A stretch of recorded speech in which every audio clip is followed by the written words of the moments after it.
Good morning. I'm calling the public meeting section of Township of Frontenac Islands to order at 10 o'clock. We begin this meeting by acknowledging that we are meeting on land that has been under the stewardship of the Anishinaabe, Haudenosaunee, and Huron-Wendat for time immemorial. As settlers, we are grateful for the opportunity to meet, live, and play on this land, and we thank all generations of Indigenous peoples from the past to the present who currently continue to extend the sharing of this land with us. We recognize and deeply appreciate their ongoing connection to this place. We also recognize the contribution of the Métis, Inuit, and other Indigenous peoples who now make this region their home and who have both shaped and strengthened this community and our province and country as a whole. As settlers, this recognition of the contributions and ongoing importance of the Indigenous peoples to the area must also be clearly and overtly connected to our collective commitment to make the promise and the challenge of truth and reconciliation real in our communities, and to bring justice for murdered and missing Indigenous women and girls across the country. Now, is there any declaration of pecuniary interest and general nature thereof? Seeing none, I have the clerk read our purpose. It's moved by Councillor Holton, seconded by Councillor Dwanaki, that consent application numbers B01, B02, and B03-24-W for the property located at Park Lot 2, Concession 15, south of Baseline, Wolf Island, municipal address 48 Holiday Point Road, for the severance of 2 new waterfront lots and 1 non-waterfront lot be approved, subject to the conditions noted in Appendix A of the planning report. That the clerk shall issue the notice of decision in accordance with the requirements of the Planning Act, including providing the notice of decision to the applicant, any person or public body that made a written request to be notified, and any other person or public body prescribed, and that all conditions outlined in the notice of decision shall be completed and the certificate of official issued within a period of 2 years after the notice of decision was issued as required by the Planning Act. Thank you. And now I invite Sonia Bolton and her associate to make their presentation on this. Great, thank you, Madam Mayor. And before we start the presentation for the application, I'm going to read the statutory notice regarding meetings, public meetings under the Planning Act. So council is conducting this public meeting under the authority of the Planning Act. Personal information collected as a result of this public meeting is collected under the authority of the Municipal Act, the Municipal Freedom of Information and Protection of Privacy Act, the Planning Act, and all of the relevant legislation, and will be used to assist in making a decision on these matters. All names, addresses, opinions, and comments may be collected and may form part of the minutes that will be available to the public. Questions regarding this collection should be forwarded to the township clerk.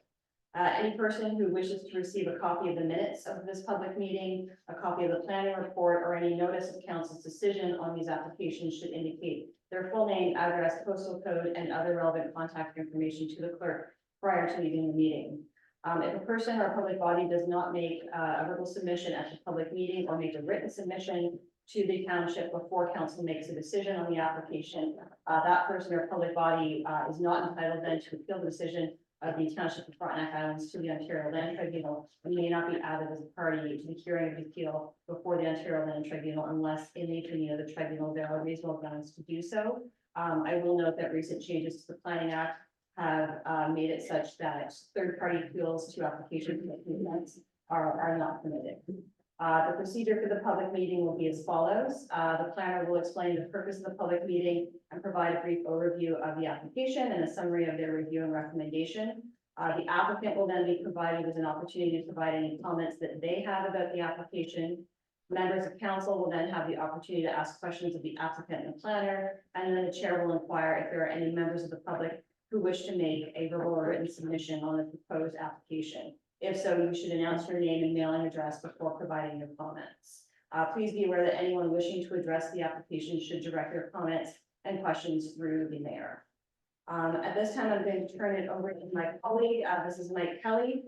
Mike is one of our community planners who is with us right now on contract for a few months. You may recognize him. He was actually part of the Teens and Queens that did the work on the design standard for Marysville. So he's going to walk us through a few slides just to provide the basic information about the applications that were submitted, and I believe that the applicant's agent is also online as well.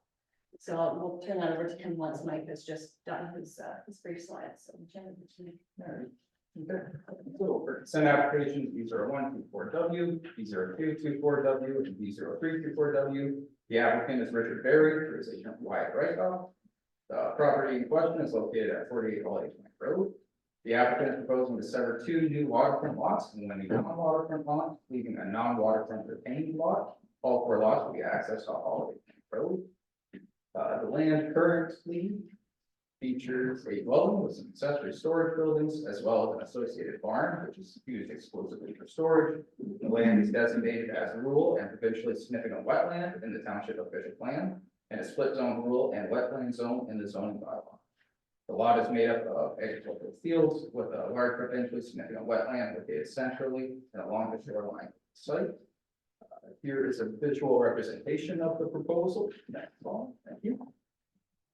Septic inspection indicated that all three proposed lots are capable of providing flexibility in siting of a sewage system, though all sites will require importing additional granular soil to do so. And there were no public comments received at the time of finalizing this presentation. In regards to the barn, which will be located on the same parcel, it's currently not used to house livestock. The applicant has made it clear they never intend to use it to house livestock. As such, NBS setbacks are not required for this application, but as a condition of approval, the applicant will be required to take actions which ensure that the barn will remain a storage structure permanently. So as mentioned earlier, there is a PSW present on the site, which is significant wetland. As such, the applicant was required to carry out an EIS, an environmental impact study, to determine if the proposed application would have any negative impacts on the surrounding natural heritage features. The applicant submitted the EIS prepared by Palmer Environmental Consulting Group in support of their application. As part of the study, 10 site visits were carried out by consultant ecologists, where they identified the current borders of the wetland on site alongside Cataraqui Regional Conservation Authority. They conducted land classifications, identified all present plants and wildlife, conducted a headwater drainage feature assessment, conducted a shoreline assessment, assessed potential species at risk habitat, assessed potential significant wildlife habitat. Ultimately, they concluded that the proposed severance were ecologically feasible as long as the recommended mitigation measures were implemented. These mitigation measures included, but were not limited to, enforced setbacks, sediment control measures, limitations of the time of year works can be completed, limitations on locations for future docks and accessories, and among others. The full EIS is included as an attachment to the staff report. The EIS was submitted to Cataraqui Regional Conservation Authority for peer review, who agreed with the findings and mitigation measures of the EIS. They made an additional recommendation that any upgrades to the access road and culvert that currently crosses headwater drainage feature #1, designated as a qualified, be designed by a qualified professional. The EIS was also provided to Envision Consultants, an environmental consultant firm retained by Frontenac County and the County of Frontenac Islands for the purpose of providing natural heritage peer reviews, the Planning Act applications. Envision reviewed the EIS and declared it a high quality report and agrees with the findings and mitigation features of the EIS. So planning staff are of the opinion that a plan of subdivision is not required for the orderly development of the municipality and the citizens, and that the proposed consents are consistent with and conform to the required policies and provisions of the province, the county of Frontenac, and the township of Frontenac Islands. So, subject to any conditions that may be received at the public meeting, it is recommended council approve the applications, subject to the conditions outlined in the plan. So, Okay, thank you very much. The applicant may wish, or the applicant's agent may wish to provide some kind of comments. And his name is Richard, Wyatt? Wyatt? Wyatt. Morning, Wyatt. Good morning, everybody. Mike, that was a great thorough overview. I don't know much to add to that. That pretty much covered everything. Honestly, just other than, we agreed to all the conditions, and if this application is approved, I look forward to working with county and township staff on addressing all of these conditions. Okay, thank you very much. I'll go around the table.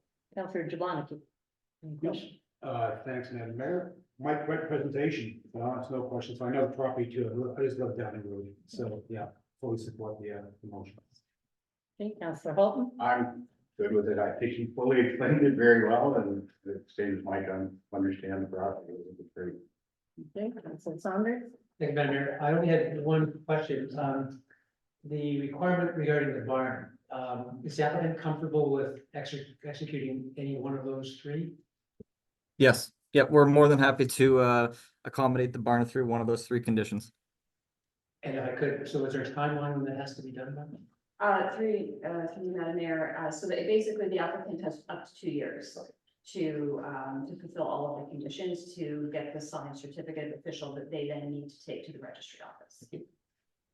okay, Councillor Ackley, No, I have no comment. No. okay. Okay, I have some. I'm very familiar with that area of land as well and to me, it's a flood zone. And I know that you looked at the 100-year flood, and I know that that isn't being recognized anymore as being relevant in the impact of climate change. And that they're looking closer to the 1,000-year flood, and it's up in the air, so.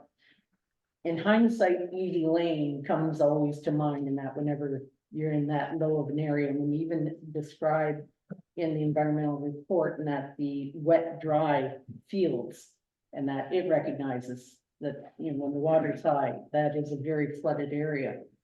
And along that with the significant wetlands that are in front, and that it's not mentioned till page 76, I think, about contacting fisheries and oceans, and yet it identifies that the sturgeon in particular, that's a fisheries habitat for them, and that is certainly a very endangered species and a sacred fish to the First Nations. So to me, there should be a consultation with the First Nations as well. Because looking at this, part of the proposal is in the future to have docks and marine presence. And this is very, very significant hatchery and wildlife, and they identified it in the ESL. So I thought, you know, there's a lot that needs to be questioned, and I don't want to see something after the fact get flooded out or become very problematic as it has with Easy Lane. And setting it back and using the 76-meter mark really isn't as relevant anymore. And I think he did 76.9. And that, but as I said, with the climate change impact, I think we're opening it up for flooding and that. But I also question a lot of the, for example, on page 23, and that talks about avoiding development that may cause environmental concerns. Well, it's causing environmental concerns right off the hop. It even lists the endangered species and that fish habitat, and there's been no contact with fisheries and oceans, and I think it should be. There's another section on page 24 regarding the shoreline area and talks about any new commercial development, and this is being projected as a residential development, but this is Wild Wings Lodge. So Wild Wings Lodge on the south shore of Wolf Island is a 6-bedroom lodge that is rented out for commercial purposes for all intents and purposes. And I think that you're going to be setting up again something that is not really residential. It's being misleading in my view. That's my interpretation of that piece, and it may not be right. But section 2.2.7.4 to maintain and protect and enhance connections between natural heritage features. I don't see how it's going to enhance natural heritage features and that. And this is part of the ANSI and that and the ARC for the natural services. So I had a lot of questions when I read through it, and I thought, you know, I can appreciate that they may want to build down there, but I do think that it's going to be problematic not only for them, but also for nature. And I do think that the First Nations should be consulted, especially because of the sturgeon. And I think fisheries and oceans should be consulted ahead of time too, in that because we've already gone through a piece here in the village that fisheries and oceans wasn't brought in until after the fact, and it became problematic. So getting ahead of the game to me is very important.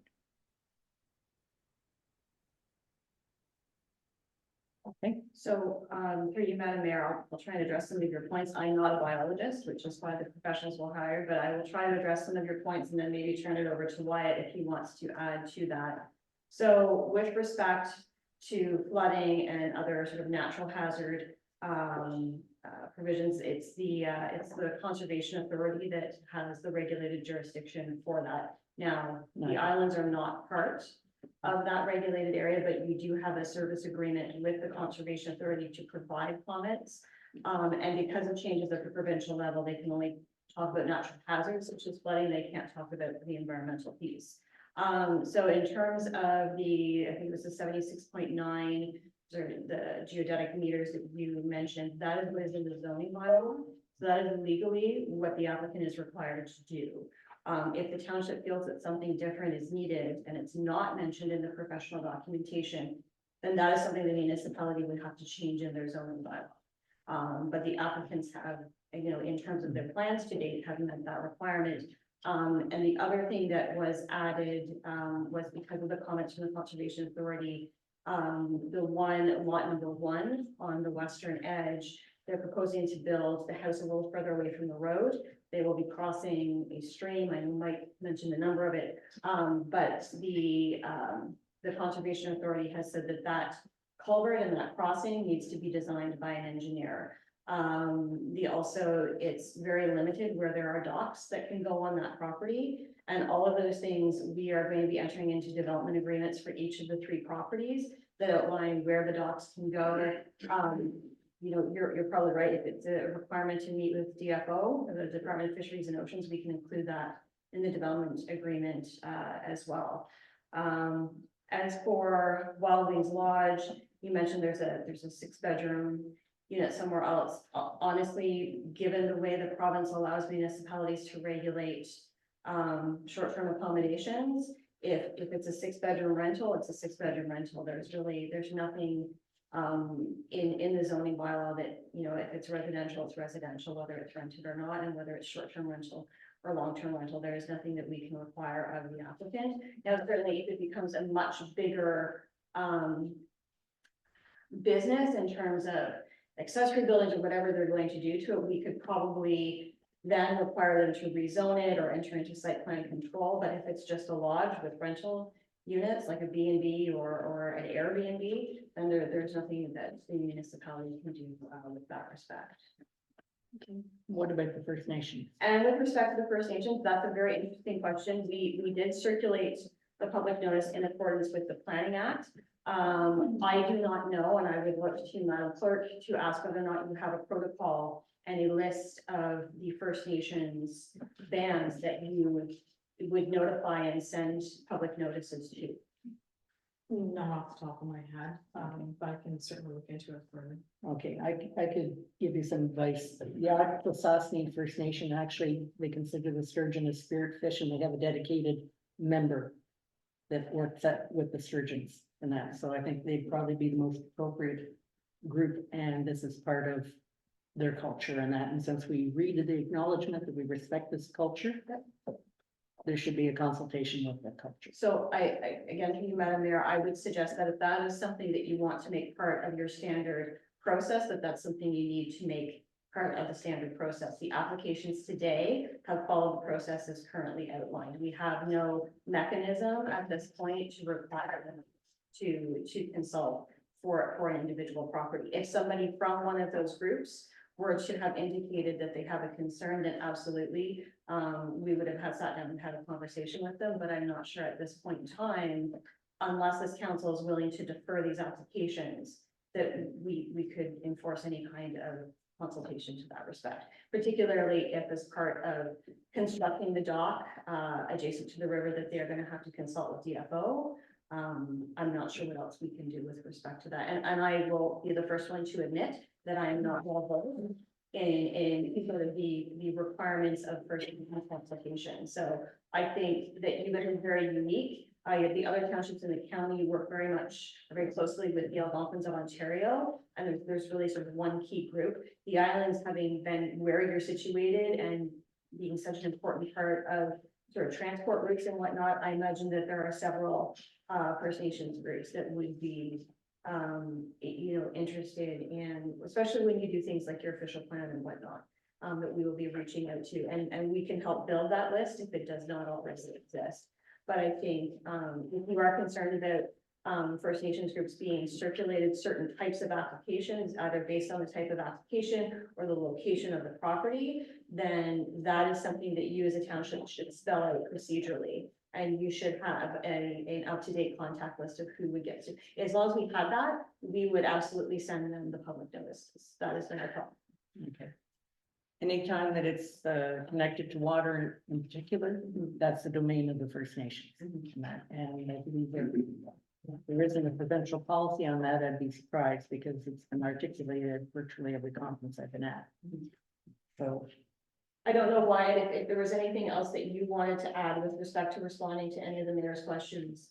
Yeah, just in response to the docks, I guess the EIS has identified locations of where docks could go on lot 1 and 2. But to my knowledge at this time, we aren't proposing any docks in any of our future applications. So I'm happy to work through these questions when we get there if someone would like a dock, but right now we're not looking to put a dock in. It's just the EIS has identified where we could in the future have a dock on those 2 lots.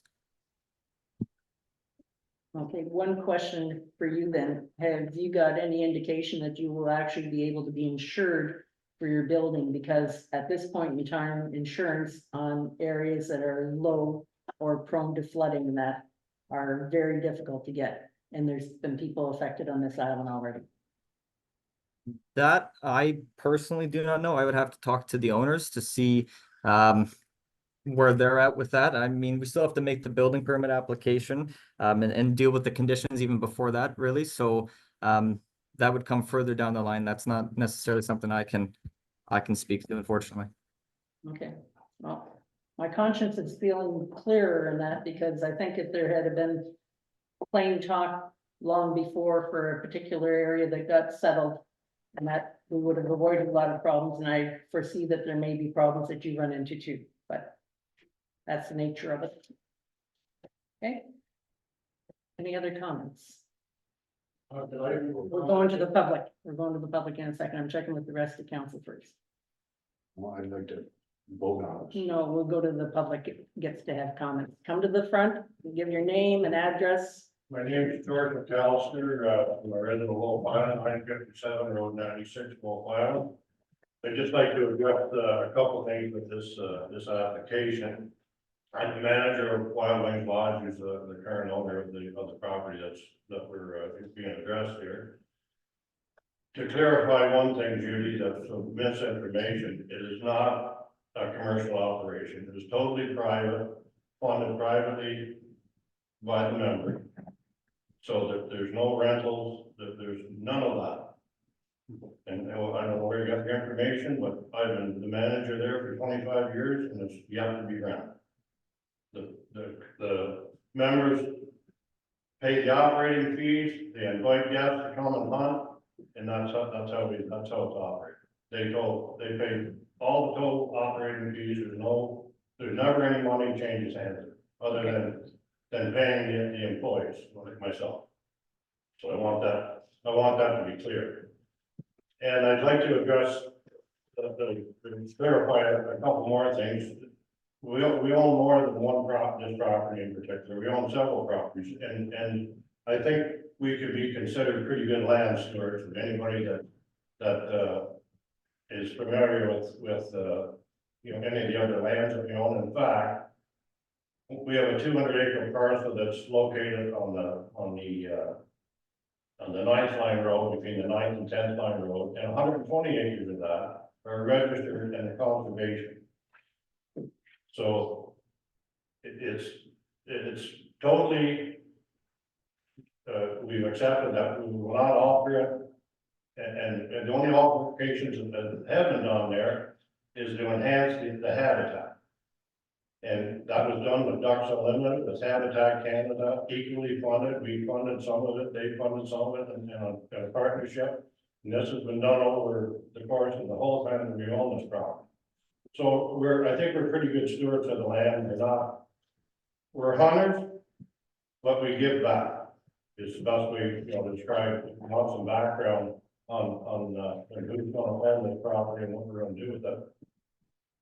We respect wetlands, and I think we approved that, so I'd just like to address that. Thank you. Thank you. Thank you. Anyone else from the public? Step forward, state your name and address, please. Mike Raleigh, 171 Helens Road. Which comes off of Holiday Point Road. I own the farm across the road from a large portion of the subject property on the south side. I'm in favor of this application. I think that hunters in particular are good stewards of the land. It's in their best interest to maintain things as natural as possible, but the only complaint I would ever have is guns going off early in the morning, but it's a very short-lived thing, and I don't have a problem with it. Something that was mentioned here about flooding, in recent memory, we all know where the high water mark is. And on my own farm, it went up higher than what the high water mark was, and it's certainly brought to mind that if I ever do build down on the farm, I'm gonna set it back further than even Marcel wants. It's common sense. As a retired insurance broker, 35 years experience, I can tell you that it is not difficult to get insurance, even on rural properties. But if you are built in a floodplain, it definitely is. I don't think Marcel would allow building in a floodplain. And I'm certain that the owners of the property are well aware of the safe places to build. My main interest is this 115 pages. This was obviously very well done and very expensive, but I noticed a discrepancy with numbers. I deal with feet, not meters. And my understanding is that the severances allow the township to widen Holiday Point Road to the standard 66 feet. Quite normal, and I understand that. The report mentions measuring 33 feet from the center line, so that's 33 feet on their side, 33 feet on mine, which would go into my forest a significant bit. But another part of the report says that they have to give a right of way of 2.4 meters, which is 8 feet. So if you take the 20 plus the 8, that's 28. That doesn't give you the 33. So it's just I'm not sure right now where it is in 115 pages because I read it at 4 o'clock this morning. But I just like clarification on that, because if they're only putting up 8 and then the balance would be coming out of my forest, I wouldn't like that. As long as it's equally shared and it's uniform, that's fine, but I have no plans of ever severing my agricultural zone property. Thanks.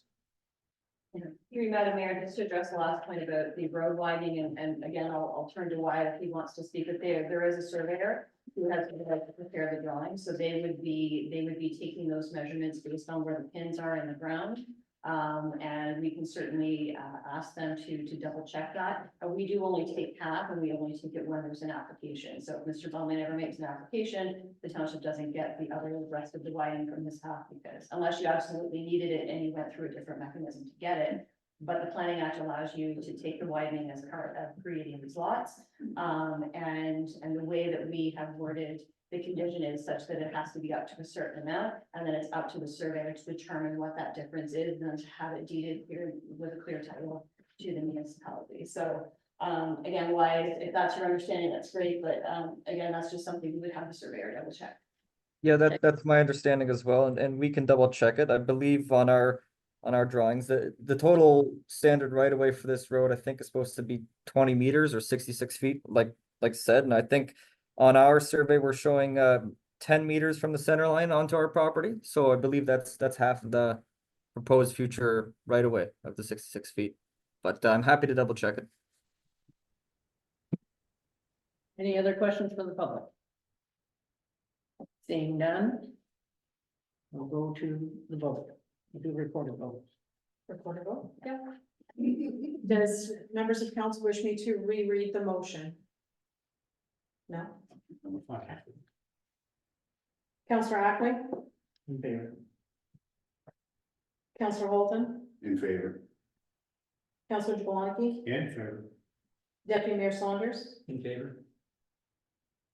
Mayor Greenwood Spears, Opposed? motion is carried. Thank you very much. And that concludes